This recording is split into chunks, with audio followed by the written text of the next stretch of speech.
평일 오후 6시 을지로 시사 맛집 김혜영의 뉴스 공감.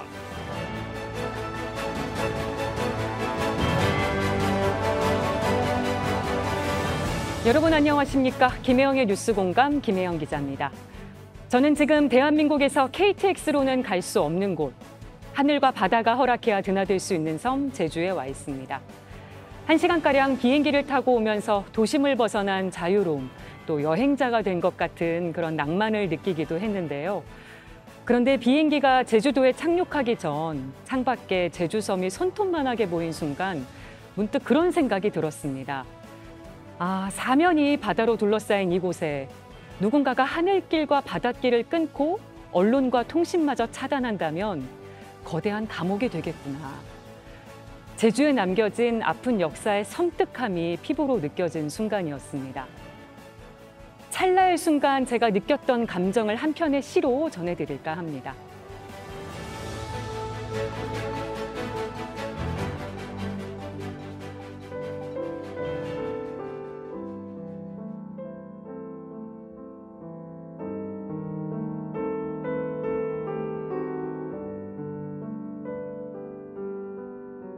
검은 개 들이닥쳐 냄새 킁킁 맡더니 구장댁 마당 구석에서 한가로이 놀고 있는 실한 어미닭에 눈이 갔다. 저걸 잡으라. 구장어른 어쩔 수 없어 어린 딸에게 고갯짓을 했고 검은 개 꾸역꾸역 닭 한 마리 먹어치우더니 거칠고 길게 개트림을 했다. 어미 잃은 병아리 15, 왼종일 어미 찾아 삐약삐약 헤매더니 채 사흘이 가기 전, 알에서 깬 지 열흘도 되기 전 싸그리 죽었다. 무자년 겨울이었다.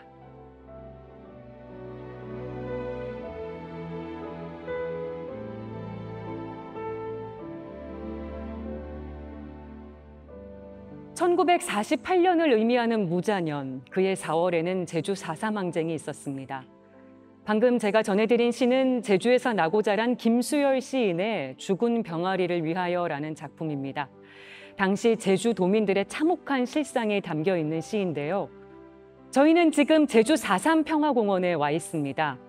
한때 돌, 바람, 여자가 많다고 해서 삼다도라고 불렸던 제주.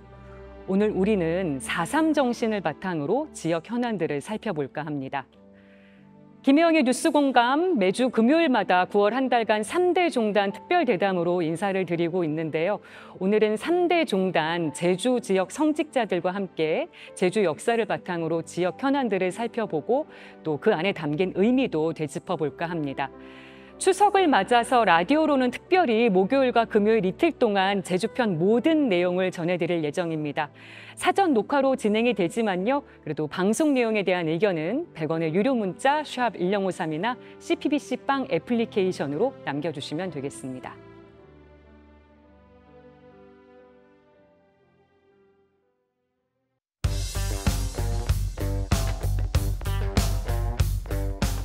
여러분은 지금 뉴스에 사람을 더하는 김혜영의 뉴스 공감을 듣고 계십니다. 지금 이곳은 제주 4.3 평화공원에 있는 기념관입니다. 제주의 역사가 생생히 살아있는 곳, 그리고 제주 4.3 영령들의 혼이 서린 이곳에서 세 분의 성직자 한번 차례로 만나보겠습니다. 먼저 제주기독교교회협의회 총무이시자 늘푸린교회 담임 목사이신 이정훈 목사님 나와주셨습니다. 안녕하세요. 예, 안녕하십니까. 늘푸른교회를 섬기고 있는 이정훈 목사입니다. 평화를 위한 제주 종교인 협의회 공동대표를 역임했고 한국기독교장로회 제주 노회장을 지낸 바 있습니다. 오늘 만나서 반갑습니다. 네, 그리고 천주교 강우일 주교님 나와주셨습니다. 반갑습니다, 주교님. 반갑습니다. 안녕하십니까.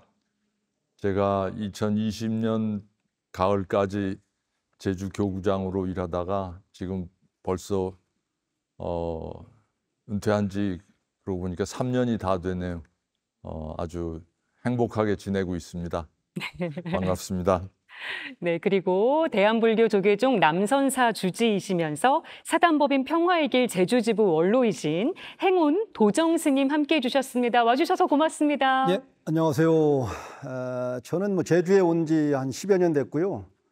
현재는 제주도 남선사 주지를 역임하고 있고 사단법인 평화의 길 제주지부의 사무실이 저희 절에 있어요. 그래서 네. 남북 관련 사업이라든가 여러 가지 이런 걸 하고자 제주도에서는 특별히 다크 투어, 4.3 관련된 유적지를 여러분들과 함께 이렇게 걷고 있습니다. 반갑습니다. 네, 세 분 모두 함께 해주셔서 정말 감사드립니다.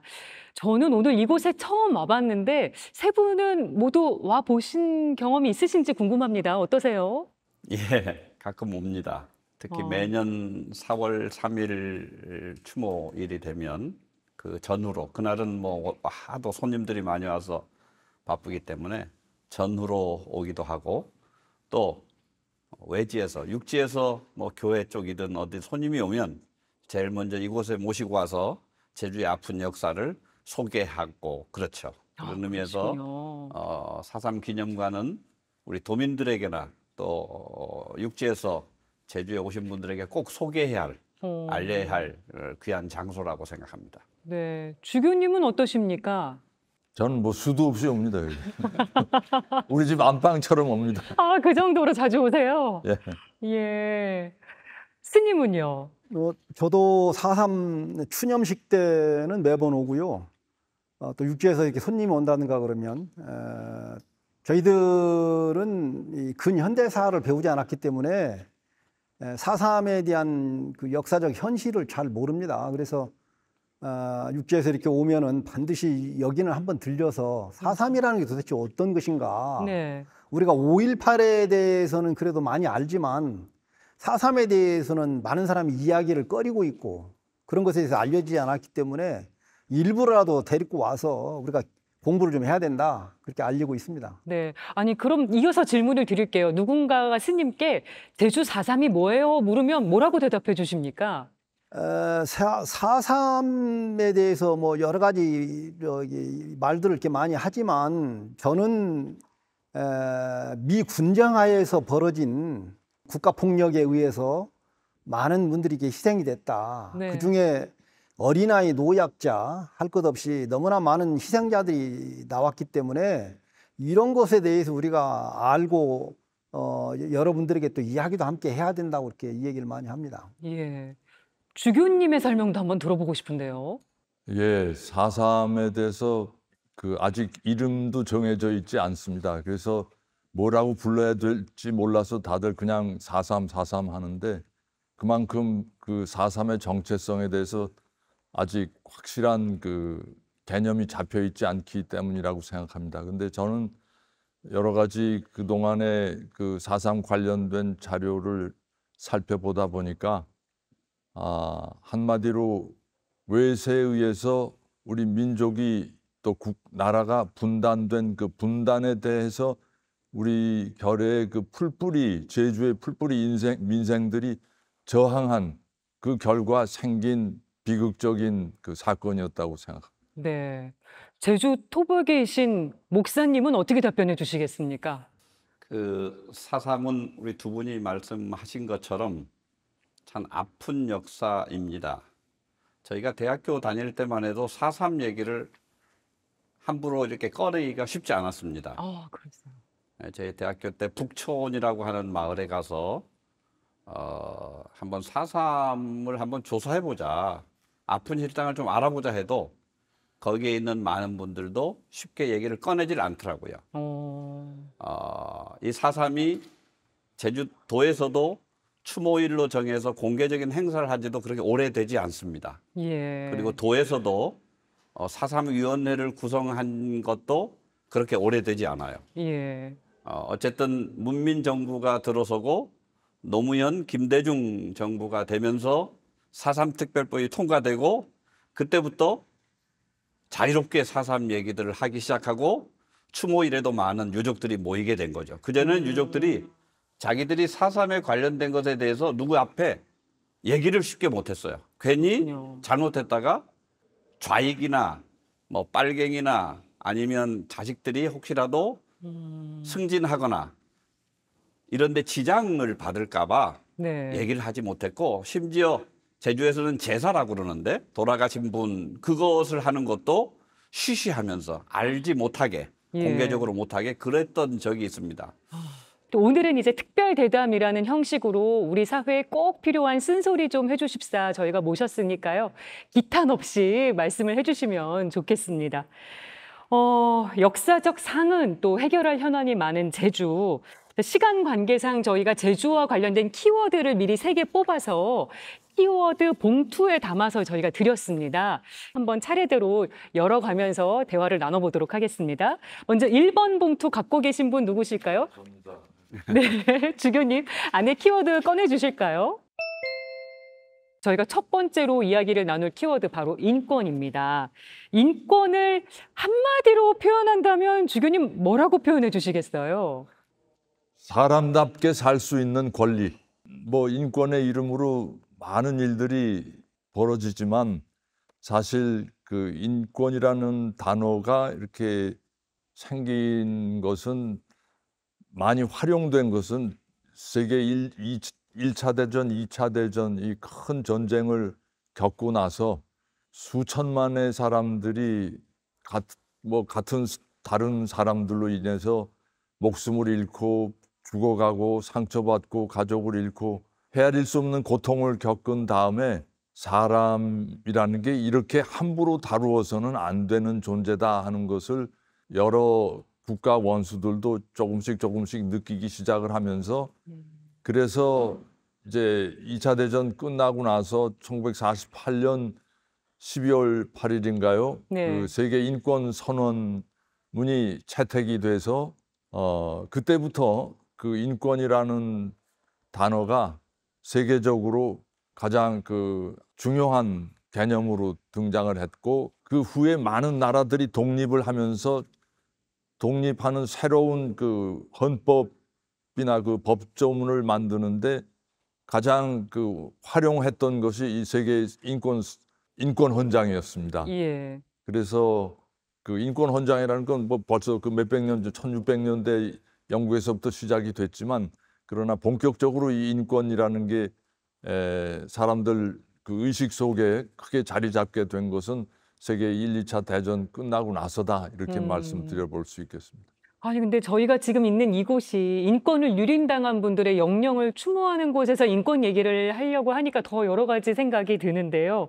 주교님, 이 제주 땅에서 벌어졌던 참혹한 인권 유린, 이 4.3에 대해서 유엔에서 연설도 하셨었잖아요. 네. 그때 4.3의 완벽한 진상규명과 해결을 위해서 미국의 사과가 필요하다고 하셨던 말씀 아직도 기억이 납니다. 근데 4.3이 단순한 학살로 끝나서는 안 된다, 남겨져서는 안 된다는 그런 말씀의 뜻으로 이해를 해도 될까요? 예. 그 아까도 말씀드렸듯이 4.3은 우리가 일본의 2차 대전의 일본의 패망에 의해서 우리가 적극적으로 직접 나서서 하지 않았던 해방이 갑자기 이렇게 주어진 거죠.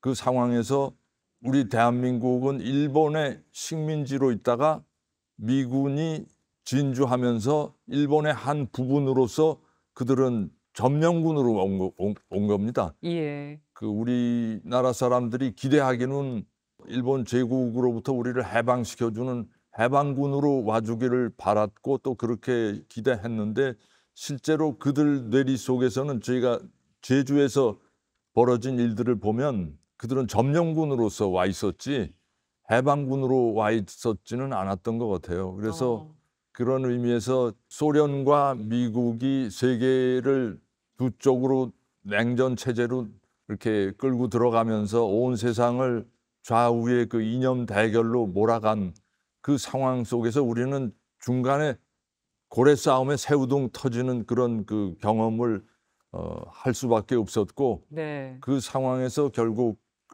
우리는 이 4.3이라는 정말 좌도 모르고 우도 사실 뭔지 모르는 그런 그 소박한 섬의 농민들, 어민들이 갑자기 그냥 어느 날 돼 보니까 너는 좌고 너는 우고 뭐 이렇게 갈라 세워졌던 것이죠. 그래서 네. 그래서 그 많은 사람들이 희생되고 그랬는데 그것이 지난 70년 동안 그 아픔을 우리는 그 살아왔고 또 대한민국 국민 모두가 아직도 거기서 헤어나지 못하고 있다는 생각이 들고요. 그래서 더더욱 이걸 그대로 그냥 과거에 있었던 한 사건으로 파묻을 수 없는 그런 이유라고 생각합니다. 예. 요새 정치권에서 뭐 사법 리스크니 사법 시스템이니 법에 관련된 얘기를 많이 듣게 되는데요. 제가 두 조항을 한번 좀 읽어볼까 합니다. 헌법 10조를 보면 이렇게 나와 있습니다. 모든 국민은 인간으로서의 존엄과 가치를 가지며 행복을 추구할 권리를 가진다. 국가는 개인이 가지는 불가침의 기본적 인권을 확인하고 이를 보장할 의무를 진다.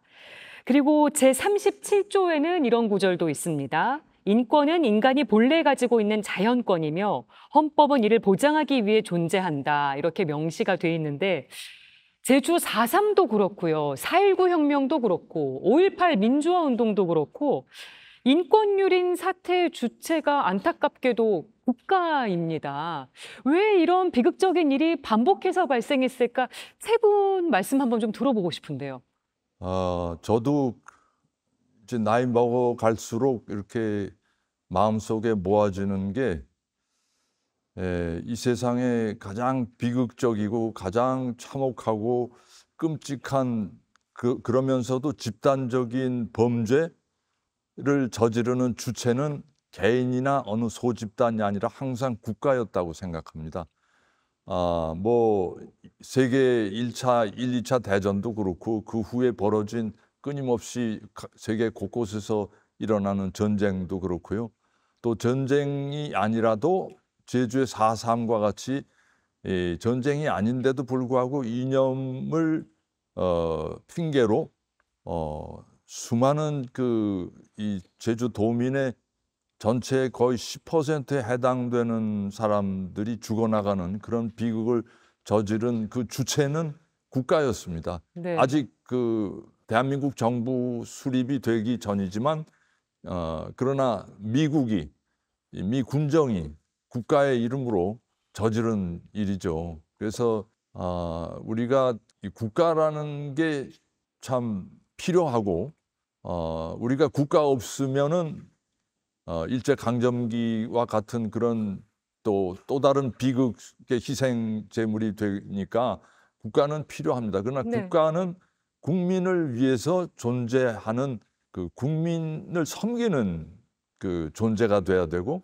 근데 이게 이 국가가 기능하는 거는 항상 권력이 집중되는 소수의 권력층에 의해서 국가가 운영이 되기 때문에 예. 거기에서 여러 가지 문제가 발생하고 이렇게 역사에 정말 씻을 수 없는 그런 범죄까지 가지 않는가 하는 생각이라서 국가라는 거를 지금까지 우리 대부분이 저도 그랬습니다만 굉장히 신성한 존재로 침범해서는 안 되는 최고의 가치를 가진 존재로 생각을 했는데 국가의 가장 핵심은 그렇겠지만 그러나 실제로 존재하는 국가, 행동하는 국가는 항상 아까 말씀드린 소수의 권력층에 의해서 운영이 되기 때문에 예. 잘못될 수 있고, 그래서 우리 국가의 주인인 국민이 국가를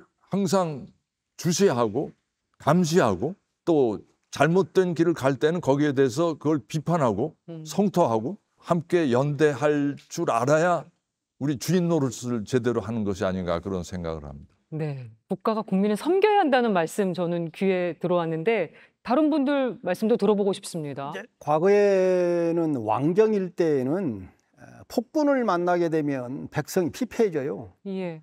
그래서 왕의 개인적인 입장에서 이 모든 학살도 이루어지고 해서 그게 극소수였고, 그다음에 우리는 유교의 정신으로 해서 그래도 양심을 가지고 이렇게 살아왔어요. 그러다가 일제가 들어오면서 식민지가 되면서 일본이 많은 사람들을 마구잡이로 학살하고 이렇게 하면서 그런 DNA가 지금 국가 권력이 가지고 있는 것 같습니다. 그래서 국가 폭력이라는 단어도 그래서 미 군정하에서 벌어진 제4.3이나 또 전두환 정권에서 벌어졌던 5.18이라든가 네.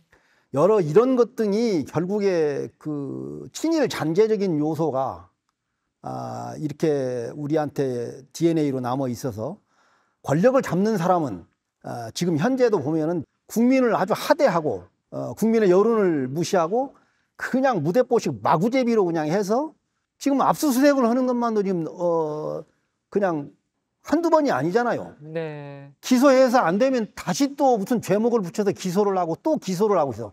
지금 이 정부가 기소 정부 아닙니까? 그런 인권 유린의 다 연장선상에 있다고 보시는 거고요. 예, 이것이 친일 잔재적인 요소고, 그다음에 후쿠시마 오염수 방류에 대해서 정부가 국가 세금을 들여서 홍보 영상을 만들어서 비근한 예로 여당의 국회의원들이 수산물 시장에 가서 수족관에 물을 퍼마시면 괜찮다. 이게 도대체 말이 되냐고요. 이런 일들을 하는 것이 과거에 친일 정부에서 벌어졌던 그런 DNA를 그 사람들이 가지고 있다. 네. 이것을 고스란히 우리가 지금 피해를 받는 거 아니겠습니까? 이런 것에 대해서 분노하는 겁니다. 예. 목사님은 국가에 의한 인권 유린 이런 거 어떻게 지켜보고 계십니까? 두 분 의견에 뭐 동의를 하고요. 저는 그냥 국가라기보다는 권력층, 뭐 공권력, 그들의 자기들의 어떤 기득권 아니면 권력 욕을 유지하기 위해서 소위 백성을 무시하거나 많은 민중들을 억누르는 역할을 해왔는데, 이제까지 이 우리 많은 국민들, 백성들, 민중들은 국가라고 하는 권력층에 대해서 너무 대단한 힘으로 감히 저항하지 못하고 네. 숨죽여 살아왔던 것이 사실입니다. 근데 이제는 깨어야 되겠죠. 소위 인권의식을 우리가 기독교식으로 말하면 하나님의 형상대로 지음받은 존재인 나, 너, 우리들이 이 형상이 일그러지는 것을 더 이상 참을 수 없다. 아니라고 하는 건 아니라고 하는. 뭐 권력자나 너나 나나 다 하나님의 형상들이 지금 존재들인데 어떻게 우리를 무시하고 우리를 학대하고 그럴 수 있냐라고 하는 깨어남의 그런 것들이 진행이 돼야 되지 않겠나 생각해요. 그래야 네. 더 이상 뭐 국가나 권력층의 그런 잘못된 그런 것들이 반복되지 않을 수 있겠다. 저는 그렇게 생각을 합니다. 그런 국가에 의한 인권 유린이 벌어졌던 원인 중에는 체제와 이념에 관련된 부분도 있었던 것 같습니다. 요즘 공교롭게도 정치권에서 이념 논쟁이 뜨거운 상황입니다. 이 세 분 이념 논쟁은 어떻게 보고 계십니까? 이념이라는 게 저는 참 이 실체가 사실은 실체가 없는 게 이념입니다. 이 오늘날 얘기하는 이념이라는 건 대개 자기가 생각하는 어떤 가치를 중심에 놓고 그 가치를 중심으로 세계를 이렇게 바라본다는 세계관, 그게 말하자면 오늘날의 이데올로기인데요. 네. 자기가 생각하는 가치를 가장 앞세우면서 그걸 통해서 세계 전체를 요리를 하고 정의를 하기 때문에 그게 무리가 일 수밖에 없고 그러니까 모든 이데올로기는 전 문제가 있고 한계가 있고, 네. 그래서 그걸 절대화하는 것은 그건 정말 인권을 생각한다면 있을 수 없다고 생각합니다. 그래서 모든 무슨 이즘이 붙는 것들, 커뮤니즘, 소셜리즘, 이런 이즘이 붙으면 대개 끝에는 어떤 극도로 이렇게 치닫고 문제를 일으킵니다. 예. 그래서 오늘날의 이 정부 들어와서 자유민주주의라는 단어가 굉장히 많이 회자가 되고 있는데, 대통령이 많이 쓰고 있어요. 예, 그 자유라는 것도 이게 자유가 뭔지를 정말 제대로 알 필요가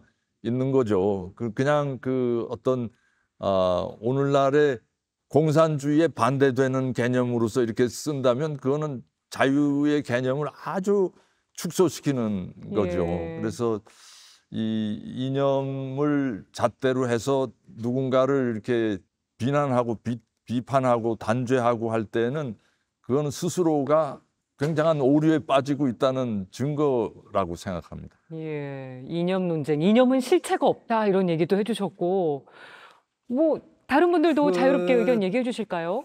10여 년 전만 해도 예.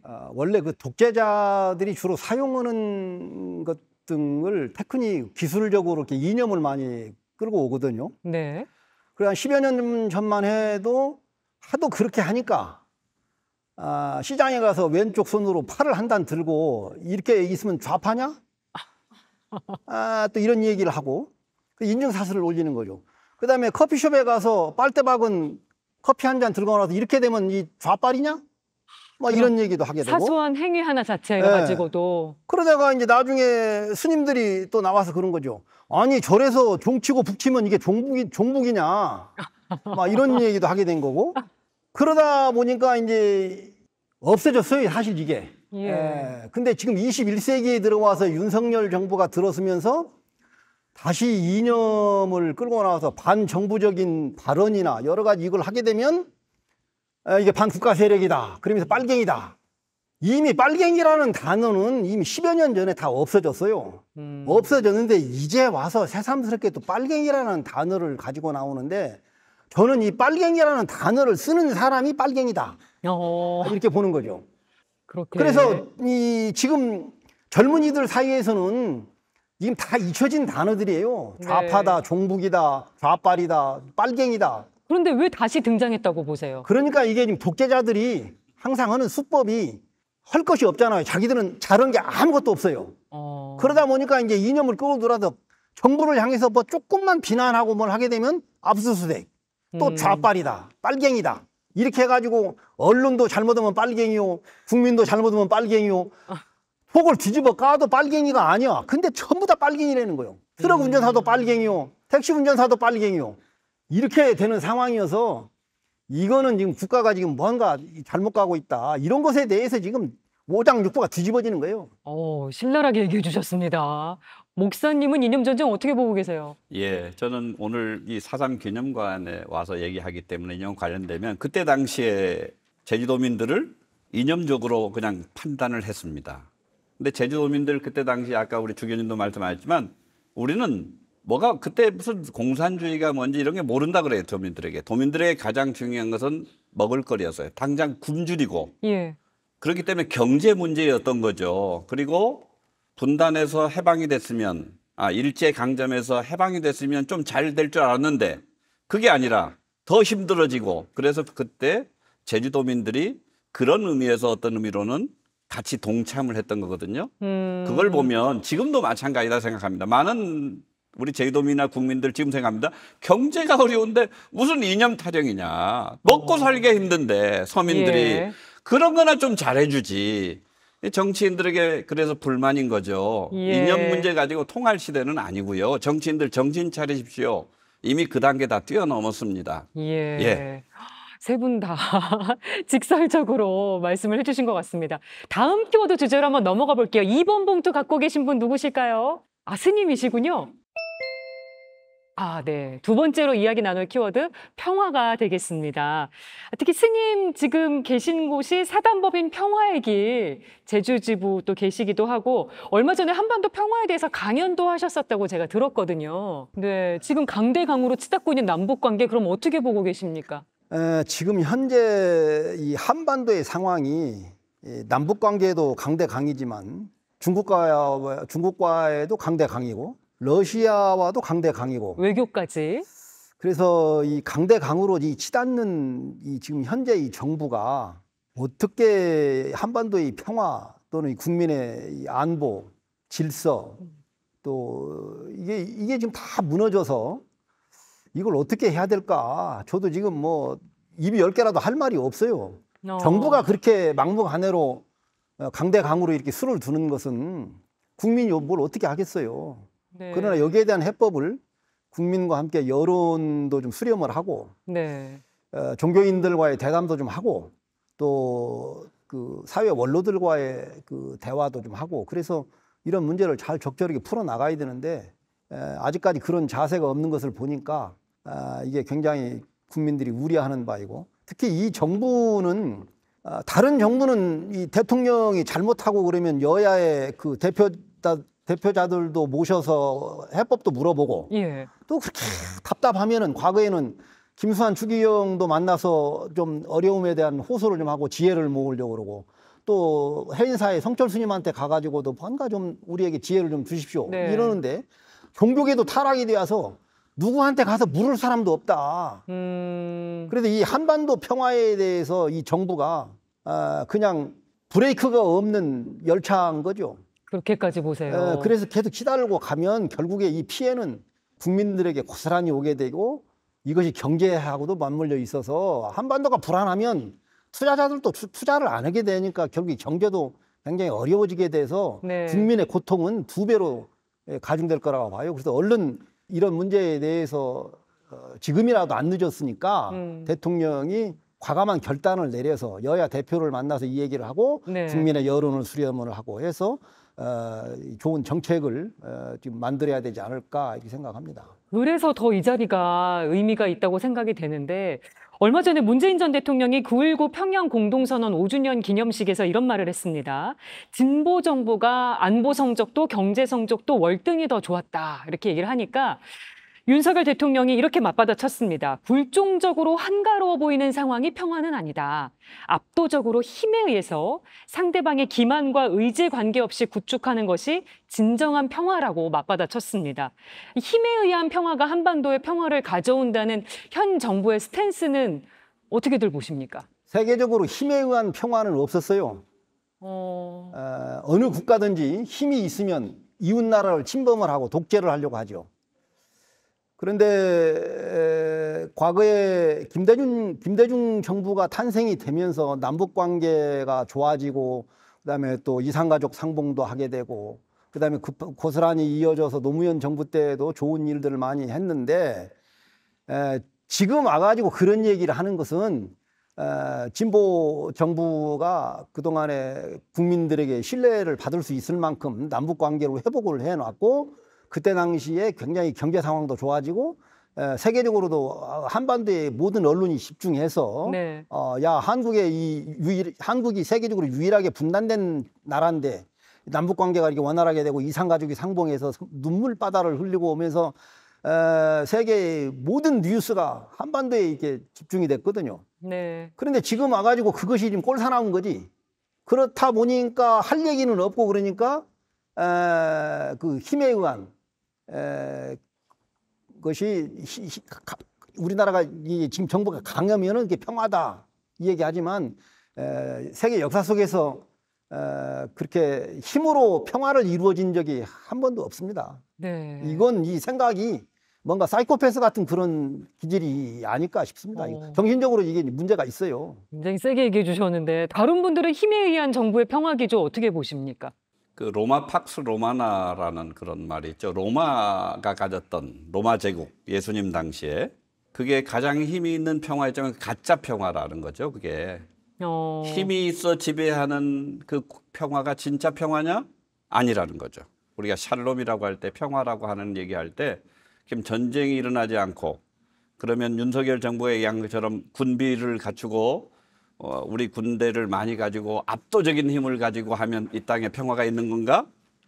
착각인 거죠. 제가 보기로. 거짓 위장 평화죠. 겉으로 보이는 그 위장 평화의 잘못 지금 하는 거다 저는 생각합니다. 예. 오히려 그러면서 우리 국민들은 더 긴장 상태로 들어가는 거죠. 예. 주교님은 강대강 남북 관계 또 힘에 의한 평화 기조 어떻게 보고 계세요? 예, 저도 뭐 두 분과 그 같은 생각인데요. 힘으로서는 절대로 평화를 이룰 수 없습니다. 힘으로 평화를 이룰 수 있다면 세계 최강국이었던 미국이 소련마저 소연방이 해체되고 이제 최강으로서의 위치를 확보를 했었는데 네. 왜 그때가 저는 절호의 찬스였다. 이 세계 평화를 이루기 위한 미국이 제1강자로서 세상을 정말 평화롭게 할 수 있었는데 그 다음 해 소련이 해체된 후에 미국 예산, 국방 예산은 더 늘어났습니다. 계속. 예. 상대할 그 적국이 어떤 의미로 해체됐는데 왜 더 무기는 늘려야 됐었는지 저는 그때 정말 이해를 못했습니다. 그래서 결국은 힘을 계속 더 쌓아오니까 그 힘을 어디다가 쓰지 않으면 못 견딘 거예요. 그래서 네. 이라크 전쟁도 일으키고 뭐 온갖 전쟁 끊임없이 일으켜 왔습니다. 지금 그 남북 관계를 봐도 저는 이게 힘으로써 될 것인가? 네. 우리가 지금 남북 간의 그 경제 규모의 차가 북한이 남한의 그 30분의 1도 채 안 된다는 그런 네. 그 이야기인데 북한의 그 국가 예산 전체를 다 투입을 해서 국방비를 쓴다고 하더라도 우리하고 비교가 안 됩니다. 실제로 그렇고요. 무력의 차이가. 예. 그런데 우리는 더 강해지고 또 우리의 몇십 배의 그 힘을 가진 미국하고 합동 군사 훈련을 해서 북한을 압박하니 이 뭐 어떤 의미로 우리의 30분의 1 정도밖에 안 되는 북한 경제력 가지고 뭐 한국의 몇십 배, 미국 따지면 몇백 배겠죠. 네. 그런 상대로 해서 그네들이 할 수 있는 게 도대체 뭐겠습니까? 우리 쪽에서 군사 훈련하면 결국 거기에 맞받아 쳐서 자기네들도 뭔가 해야 되는데 도저히 감당이 안 되니까 핵무기 개발한 거예요. 그래서 이거는 힘은 또 다른 또 힘을 불러 일으킵니다. 그래서 예. 힘을 가지고 평화를 이룩한다는 것은 그거는 망상이라고 저는 생각합니다. 네, 주교님, 강대강 남북 관계 또 힘에 의한 이 평화를 강조하는 정부의 기조 좀 현명하게 풀어갈 해법을 좀 제안해 주실 만한 게 있으실까요? 저는 그렇게 생각합니다. 이 평화를 위해서는 만나고 대화해야죠.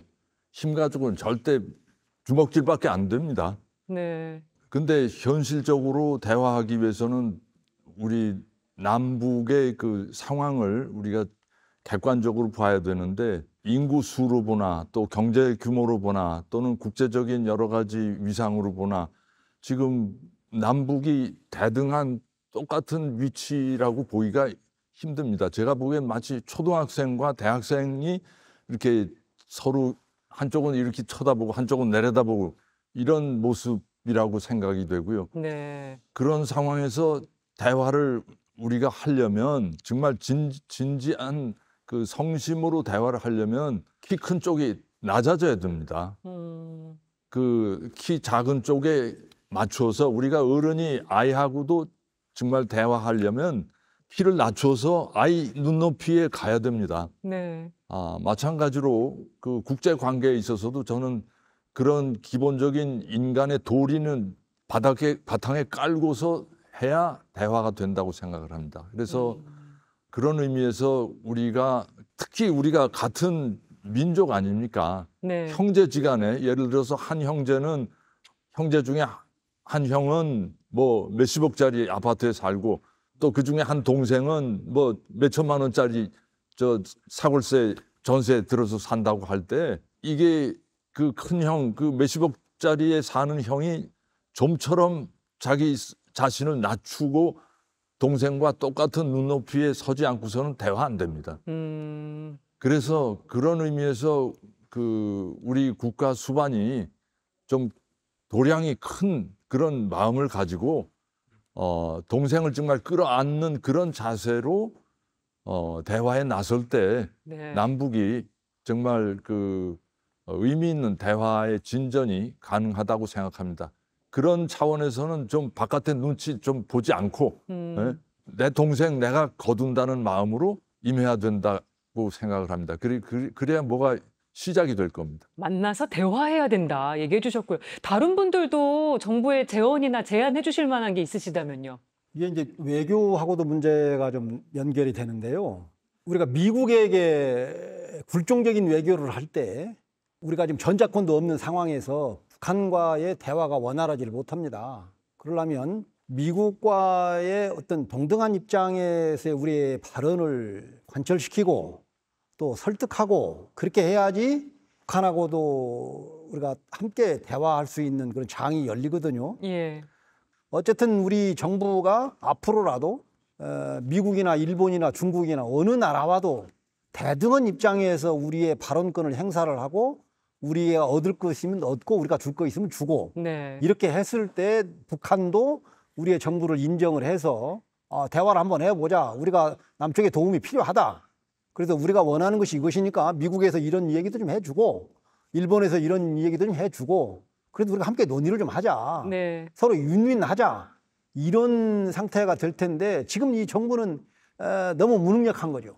너무 미국 중심적으로 가지 않았으면 미국 좋겠다. 중심적이 아니고 미국에 끌려다니고 그래서 이 북한도 지금 계속 미사일만 쏘고 있고 한국 이 남쪽 정부하고 대화를 하려고 하지 않는 거죠.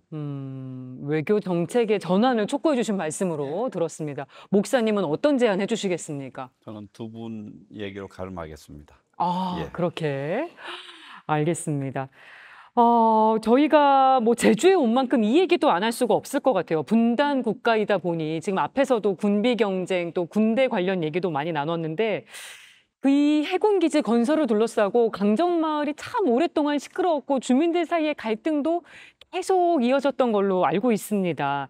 오죽하면 어떤 도민들은 4.3 이후에 최고의 갈등으로 이 해군 기지 건설 사업을 꼽았을 정도인데 주 교님은 어떻게 그때 보셨습니까? 교구장 재임 시절이셨잖아요. 예. 예, 안타까웠죠. 그 강정마을 주민들이 그 전까지는 그런 주민들 안에 대립이나 뭐 이런 반목이나 이런 게 전혀 없었는데 강정기지 아까 목사님 말씀해 주셨지만 그 해군에서 다른 데서 결국 가장 결사적으로 반대한 분들이 위미나 또 화순이나 해녀들입니다. 예. 아시겠지만 제주 해녀들은 다른 데 여성들하고 좀 다릅니다.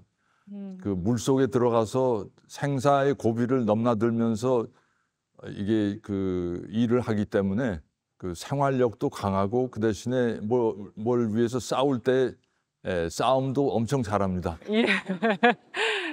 3.1 운동 때도 해녀들이 제일 먼저 들고 일어났습니다. 네. 그런 그 해녀들이 너무나 격렬하게 반대하니까 해군도 깜짝 놀라서 뒤로 물러섰습니다. 그 정도로. 그리고 강정에서는 미리 해녀들에게 접촉했습니다. 가구당 뭐 어떻게 혜택을 주겠다는 식으로 이렇게 미리 포섭을 다 해버리고 예. 그러고서 마을 총회를 형식적으로 열어서 찬성하는 사람들이 모여서 그냥 박수치고 끝냈어요. 이게 다른 주민들이 나중에 그 사실을 알고 격분해서 다시 정식으로 제대로 된 마을 총회를 열자 해서 상당수의 주민들이 800 몇십 명이 모여서 90%가 반대를 했습니다. 근데도 이미 그 전에 몇십 명 모여서 박수 친 거로 이미 통과가 됐으니까 일사부재리의 원칙에 따라서 뭐 소용없다 하면서 도에서는 그냥 밀어붙인 겁니다. 그래서 강정 마을이 완전히 두 쪽이 났는데 그 전에는 제주도민들은 이렇게 제사 문화가 굉장히 아직도 잘 보존이 되고 있어서 어느 집에서 제사 날이다 하면 그 친척들이 다 가서 제사밥 먹으러 갑니다. 네. 근데 그 전에는 그렇게 왕래하던 그 친지들이 이제 강정 기지 결정되고 그 강제 공사 진행되고 경찰이 압박하고 그러는 과정에서 그 전에 같이 제사 참여하고 같이 제사밥 먹던 사람들이 이제 얼굴도 서로 마주치기가 어려울 정도가 돼버렸어요. 참 안타까운 일입니다. 예, 그게 강정에서 벌어진 현실입니다. 스님은 해군기지 건설 사업 어떻게 바라보고 계십니까? 이거는 그 주민을 무시하는 처사죠. 도가 또는 국가가 지역 공동체를 파괴하는 그런 행위인데 처음에 기존은 해군 기지를 한다고 그러니까 주민들이 반대하니까 민관 복합형이라고 해서 그렇게 불렀죠. 거기에 무슨 6만이 인구가 들어오고 경제적 효과가 1조에 육박하다. 그런 거짓말들을 해서 주민들이 이제 현혹되기도 했죠. 그런데 지금 이게 결과적으로 이렇게 보게 되면 그 해군 기지에 있는 그 아름다운 제주만이 가지고 있는 구럼비를 전부 다 파괴를 하고 시멘트로 다 방파제를 만들고 그렇게 했죠. 그다음에 지금 와가지고 강정항에 가보면은 기름 냄새 때문에 사람들이 들어가지를 못해요. 왜냐하면은 큰 이 배가 들어오면서 그만큼 많은 기름이 유출이 돼서 지금도 보면 기름이 이렇게 둥둥 떠다니고 다녀요. 그렇습니까? 네. 그래서 주민들이 생각할 때는 그때는 그렇다 치더라도 지금에 와서 보니까 이 제주도와 국가가 폭력을 우리한테 행사한 거다 이렇게 보는 거죠. 왜냐하면은 거짓말 했잖아요. 인구가 6만이 들어오고 경제적 효과가 얼마라고 그러는데 네. 그 다음에 제2공항이 만들어진다고 하니까 이 도민들이 믿습니까? 이런 이 사태가 벌어지면서 제주의 그 공동체를 국가와 도가 이걸 그 파괴하는 그런 행위였다 이렇게 진단을 하고 앞으로의 상황은 이제 제2공항이 남아 있는데 이걸 네. 어떻게 하냐? 그것도 우려가 되시는 거군요. 예, 그렇죠. 그거하고 강정하고 이 제2공항하고 전 무관한 건 아니거든요. 예. 이 자연 훼손을 하면서까지 우리가 이걸 해야 되느냐? 네. 지금 상황에서 또 이렇게 보면은 예. 해군 기지가 들어갔잖아요. 네. 그런데 그 찬성하는 사람이라고 해서 수퍼를 해군 기지 안에 입점을 시켜준 거예요. 이런 상황이 되다 보니까 이제 반대하는 사람과 찬성하는 사람의 더 갈라지겠네요. 더 갈등을 더 유발시키고 더 차별을 하는 거예요. 이런 상황이 지금까지도 지금 계속 지속되고 있다는 거. 이것을 제주도나 국가가 그 짓거리를 하고 있다는 거죠. 그리고 그 지금 스님 말씀하신 아까 민군 복합형 해군 기지. 해군 기지라고 그랬는데 그건 정말 속임수입니다. 민군 복합형이라는 거기 이제 크루즈선이 정박해서 할 수 있도록 그 해군 기지와 병행해서 운영을 하겠다고 했는데 그 말 그대로 그 크루즈선을 내 입항이 가능하도록 그 항구 뭐라 그러니까 배가 들어올 수 있는 그 부두는 예. 만들어 놨어요. 엄청난 규모의. 예. 근데 크루즈선 안 들어옵니다. 그러니까 그 국민의 엄청난 세금을 쳐들여서 그 지어 놓은 그 크루즈선 부두가 그냥 텅 비어 있습니다. 그게 현실입니다, 지금. 도민들한테는 민군 복합형이라고 얘기를 해놓고 시설까지 구비를 했는데 정작 사용하지 않고 있는 현실도 언급을 해주셨습니다. 저희가 얘기를 나누다 보니까 시간이 훌쩍 지났는데요. 네, 김혜영의 뉴스공감 3대 종단 특별대담 제주에서 보내드린 1편은 여기까지입니다. 저는 내일 추석날 2편으로 찾아뵙도록 하겠습니다. 함께해 주신 여러분 고맙습니다.